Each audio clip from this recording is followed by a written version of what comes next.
Assalamualaikum warahmatullahi wabarakatuh. Saya Aurin Aprilia dari kelas D3TT 4201. Pada presentasi kali ini, saya akan membahas limbah domestik dan sanitasi dalam mata kuliah HEI. Yang pertama yang saya akan bahas adalah artikel yang berjudul Limbah Rumah Tangga Bebani 70% Pencemaran di Citarum, yang didapatkan dari ayobandung.com 24 Maret 2019. Pada suasana Citarum kali ini, di 24 Maret 2019, menggambarkan situasi kondisi yang sangat memprihatinkan dengan banyaknya limbah rumah tangga yang berserakan di sekitar ataupun di dalam Sungai Citarum ini. Selain limbah rumah tangga, terdapat kekeruhan air yang cukup hitam di aliran Citarum ini. Dalam artikel ini membahas limbah dari WC yang tidak terolah dan sampah rumah tangga diperburuk dengan tambahan limbah kotoran ternak yang jumlahnya ribuan di sekitar titik nol Citarum. Nah, dari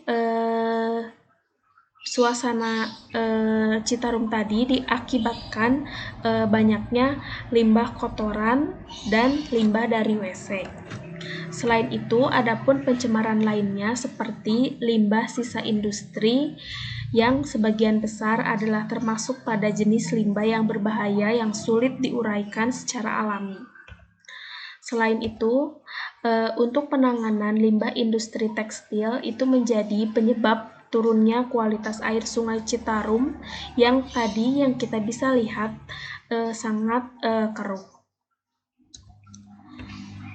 Dan salah satu metode yang harus dilakukan pada pemerintah itu telah bekerja sama dengan LIPI untuk mengembangkan suatu metode yang lebih mudah dan cepat untuk memonitor zat-zat.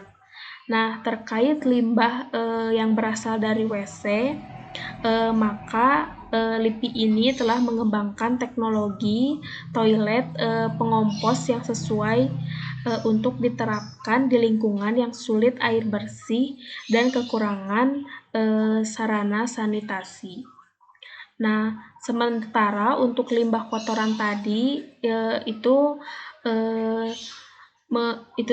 berhasil untuk menciptakan teknologi pengolahan limbah cair tahu secara anaerobik dengan teknik multitahap seperti di Sumedang.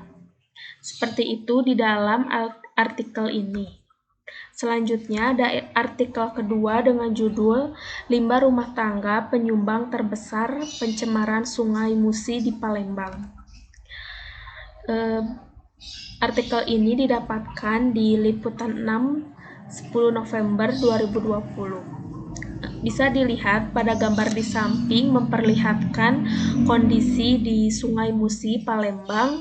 Terdapat 2 anak kecil yang masih bisa bermain dengan kondisi itu di pinggirnya terdapat sungai yang sangat banyak sekali terdapat limbah rumah tangga, plastik, dan air pun seperti airnya kental dan banyak limbah-limbah rumah tangga yang ada di dalam sana.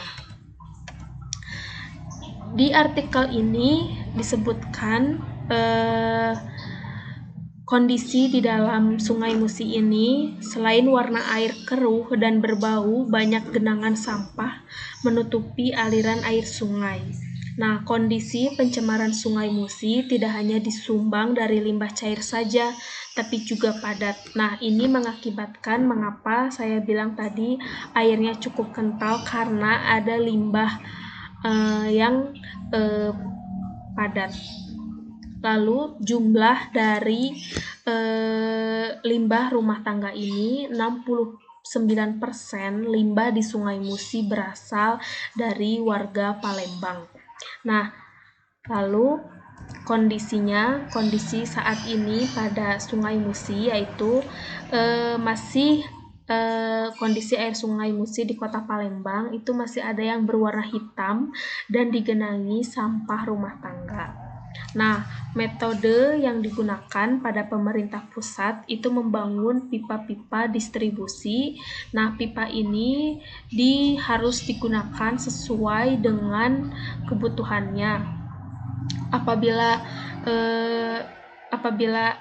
pipa ini ada yang untuk limbah rumah tangga, lalu diolah, limbah industri seperti itu, maka Sungai Musi tidak akan terlalu banyak limbah rumah tangga.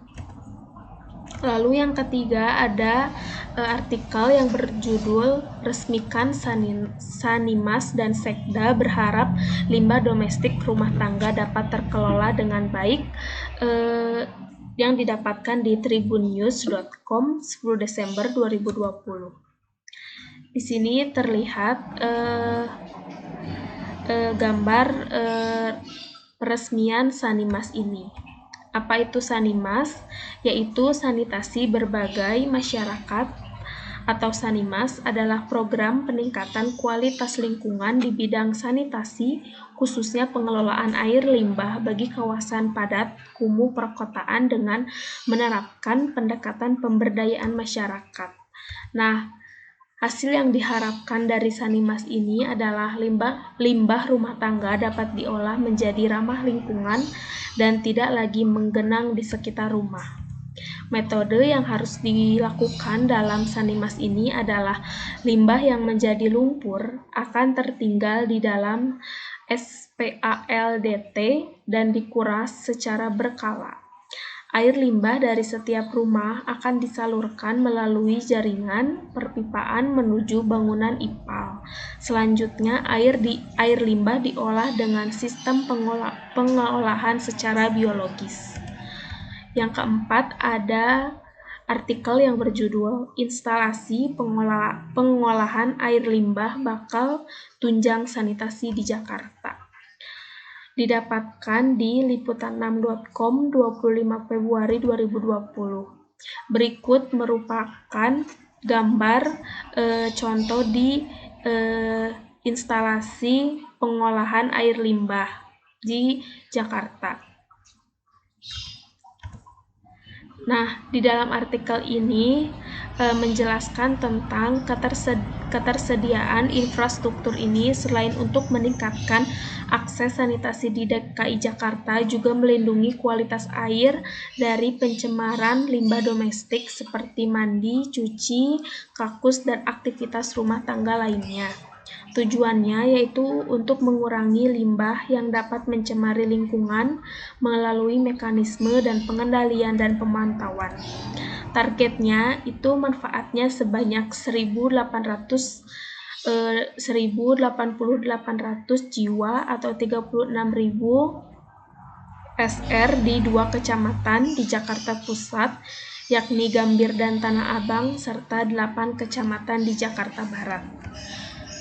Nah, bisa saya simpulkan untuk kedua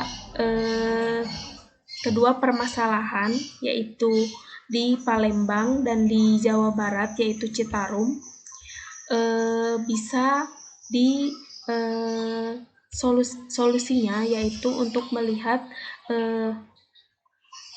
solusi-solusi seperti Sanimas ini, lalu ada pengelolaan air limbah di Jakarta. Namun pengelolaan air limbah ini, solusi-solusi ini tuh harus melakukan banyak pihak. Maka dari itu dalam pemerintah dan masyarakat harus saling mendukung dalam pengelolaan air limbah ini. Karena cukup banyak yang harus diatasinya. Mungkin sekian dari saya. Wassalamualaikum warahmatullahi wabarakatuh.